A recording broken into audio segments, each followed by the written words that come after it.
नमस्कार, मी नागनाथ बाबर आणि आपण पाहता निर्भीड समाचार। पालघर जिल्ह्यातील नगर परिषद आणि नगर पंचायत निवडणुकांची तारीख जाहीर झाली आहे। 3 डिसेंबर 2025 रोजी मतमोजणी तर त्याआधी 2 डिसेंबर 2025 रोजी मतदान पार पाडले जाणार आहे।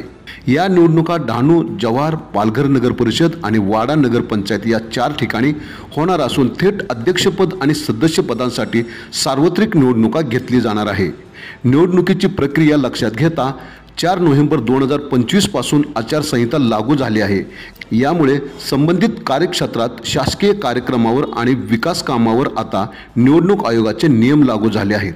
पहा याविषयी जिल्हाधिकारी इंदुराणी झाकड यांनी पत्रकार परिषद घेऊन सर्व माहिती दिली। आपल्या पालघर जिल्ह्यामध्ये पालघर, डहाणू, जव्हार नगर परिषद आणि वाडा नगर पंचायत याचे निवडणूक जाहीर झालेली आहे। या अनुषंगाने आचारसंहिता लागू झालेली आहे। आपल्या 2 तारखेला 4 ठिकाणी वोटिंग आहे आणि 3 तारखेला काउंटिंग आहे आणि 3 तारखेपर्यंत आपली आचारसंहिता जिल्ह्यामध्ये लागू राहणार आहे। या अनुषंगाने आम्ही सर्व ठिकाणी रिटर्निंग ऑफिसर नेमलेले आहेत, AROज नेमलेले आहेत। यासोबतच सर्व टीम जे आचारसंहितेचा EVMचा प्लॅनिंगचं करते ते नेमलेले आहेत। त्यांचं काम सुरू झालेलं आहे।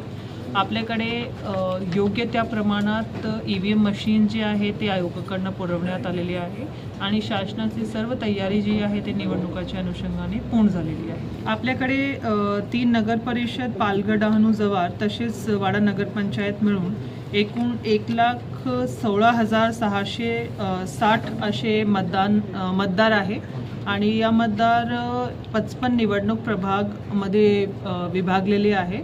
एकूण 125 मतदान केंद्र आपल्याकडे या 4 ठिकाणी आहे आणि त्यासाठी पुरेसे बॅलेट युनिट, कंट्रोल युनिट आपल्याकडे उपलब्ध आहे आणि या अनुषंगाने आपण निवडणुका जे आहे ते यशस्वीरित्या पार पाडू शकतो। मॅडम, भरारी पथकांची कशी व्यवस्था करण्यात आलेली काय? भरारी पथकांची प्रत्येक आरोनिहाय व्यवस्था करण्यात आलेली आहे। त्यामध्ये आपले जे रेव्हेन्यूचे ऑफिशियल्स प्लस नगर परिषदेचे जे ऑफिशियल्स आहेत त्यांना मिळून त्याची स्थापना करण्यात आलेली आहे आणि त्याचं काम सुरू आहे। त्याची जी डिटेल माहिती आहे ते कन्सर्न रिटर्निंग ऑफिसर्स सगळ्यांना देतील। एक आमच्याकडनंही आपल्याला सगळ्यांना पुरवण्यात येईल। कार्यक्षेत्र कसं असणार आहे त्यांचं साधारण? जो कार्यक्षेत्र आहे तो MCCचा त्या पर्टिक्युलर नगर परिषद किंवा नगरपंचायत क्षेत्रामध्ये आहे। तरीही त्या क्षेत्राचे बाहेर पण जिल्ह्यामध्ये अशा कुठलाही कृत्य घडू नये जेणेकरून तिकडचे मतदानावर प्रभाव होईल यासाठी जिल्हा प्रशासनाच्या वतीने आमचे जे नोडल ऑफिसर्स आहेत ते वॉच ठेवून सर्व नागरिकांना, अधिकाऱ्यांना, सर्व जे आपले पॉलिटिकल पर्सन्स आहे सगळ्यांना या अनुषंगाने जिल्हाधिकारी म्हणून आदर्श आचारसंहिताचं पालन करण्याच्या अनुषंगाने माझं आवाहन आहे आणि यशस्वीरित्या आपण हे निवडणुका पार पाडू यासाठी सगळ्यांनी सहकार्य करावे। आपण पाहत राहा निर्भीड समाचार।